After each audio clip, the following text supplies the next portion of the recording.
یقیناً مجالس ذکر کی برکات ہماری روحوں تک اترتی ہیں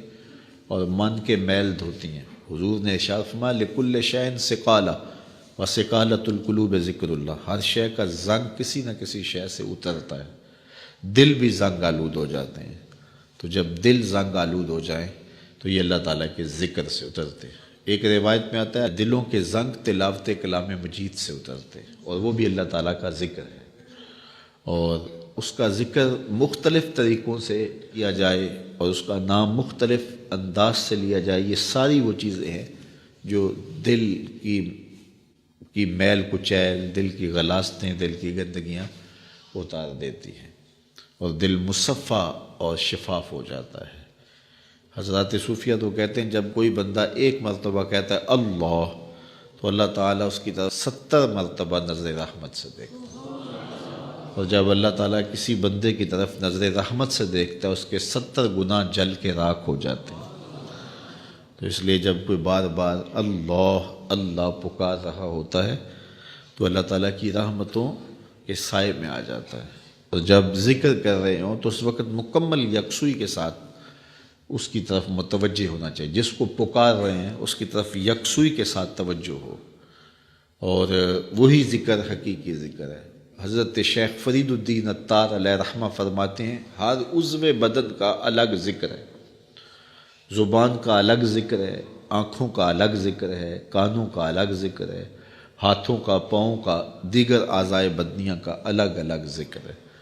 اللہ کی نشانیوں کو دیکھنا یہ آنکھ کا ذکر ہے، استماع قول حق یہ کان کا ذکر ہے، قرآن مجید کی تلاوت کرنا، اس کا نام لینا یہ زبان کا ذکر ہے، دکھیوں کی مدد کرنا یہ ہاتھ کا ذکر ہے، نیک مجالس کی طرف چل کے جانا، مسجد کی طرف سفر کرنا یہ پاؤں کا ذکر ہے۔ تو مختلف اعضائے بدنیاں کا مختلف ذکر ہے، اور ہر وقت جو ہے وہ ذکر کے اندر انسان لگا رہے اور رب کی یاد کے سائے میں اپنی زندگی گزارے۔ یہ اس کی روح کی غذا ہے جو اسے باہم پہنچتی ہے، پھر اس کی روح مرتی نہیں ہے، اس کی روح جو ہے وہ شاد اور آباد رہتی ہے، بیمار نہیں پڑتی، روح کے اوپر زنگ نہیں چڑھتا، وہ پاکیزہ اور مطہر رہتی ہے۔ تو مجھے اور آپ کو اپنی روح کا سامان کرنا چاہیے اور اللہ کا ذکر پوری یکسوئی کے ساتھ، پوری توجہ کے ساتھ، پورے انہماک کے ساتھ۔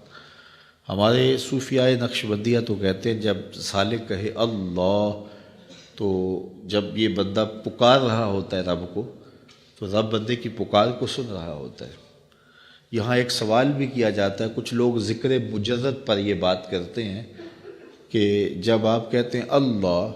تو اس کے بعد کچھ نہیں کہتے، پھر کہتے ہیں اللہ، پھر کہتے ہیں اللہ۔ تو جب کسی کو پکارا جائے تو پھر اس کو غرض بھی بتائی جاتی ہے نا۔ آپ مجھے آواز دیں میرا نام لے کے تو میں متوجہ ہو جاؤں گا آپ کی طرف، تو پھر آپ مجھے کچھ کہیں گے نا کہ جناب ہم آپ کے پاس آئے ہیں ٹائم لینے کے لیے یا کوئی اور غرض کے لیے، کسی اور مقصد کے لیے، تو وہ آپ غرض بتائیں گے مجھے۔ تو اگر آپ مجھے آواز دیں، مجھے رضا ثاقب کہہ کے پکاریں اور میں آپ کی طرف توجہ پذیر ہو جاؤں، آپ پھر دوبارہ کہیں رضا ثاقب، تو میں پھر کہوں گا جی، آپ پھر کہیں تو 2-3 بار کے بعد میں اکتا جاؤں گا کہ میاں بات بھی آگے کرو، مجھے پکار رہے ہو بار بار تو بتاؤ کیا کہنا ہے۔ تو کچھ لوگ اس پہ قیاس کر کے وہ کہتے ہیں جب پکارا جاتا ہے اللہ تو اس کے بعد تم اپنی غرض ہی بیان نہیں کرتے، پھر کہتے ہو اللہ، پھر کہتے ہو اللہ، تو کچھ کہو بھی نا۔ تو ہم اس کا جواب یہ دیتے ہیں کہ میں اس لیے پوچھتا ہوں کہ میاں کس لیے مجھے آواز دی ہے مجھے پتہ نہیں، اس لیے میں پوچھتا ہوں۔ لیکن جب بیٹا بچہ ماں کو کہتا ہے امی، تو ماں کو پتہ ہوتا ہے اسے دودھ چاہیے، سردی لگ رہی ہے اسے لحاف چاہیے، اس نے واش روم میں جانا ہے، اس کی کیا ضرورت ہے۔ ماں کو پتر کی ضروریات کا پتہ ہوتا ہے، بیٹے نے صرف اتنا کہنا ہوتا ہے امی، آگے امی کو پتہ ہے اس کو کیا دینا ہے۔ تو بندے کا رب کو پتہ ہے اس کو چاہیے کیا، بندہ کہتا ہے اللہ، رب کو پتہ ہے میرے بندے کو کیا چاہیے، تو آگے کہنے کی ضرورت نہیں ہوتی، رب ساری جھولیاں بھر دیتا ہے اور نظر رحمت سے نواز دیتا ہے۔ تو ہم ذکر میں اس کی توجہ مانگ رہے ہوتے ہیں، تو ہم اللہ کہیں تو قلب لا کھیلتے ہوئے دل سے کہیں تو برکات نصیب نہیں ہو پائیں گی۔ اس لیے ہم جب اللہ کہیں تو ہمارا رواں رواں اس کو پکار رہا ہو، ہمارے خیال ہماری سوچیں اس کی جانب ہوں، اور جب اللہ کہیں تو ساتھ ہی جھولی بھی پھیلی ہوئی ہو کہ اب مالک کی رحمتیں ہمارے اوپر اتریں گی، تو پھر دیکھنا کہ ذکر کی لذتیں اور کیفیات کتنی نصیب ہوتی ہیں۔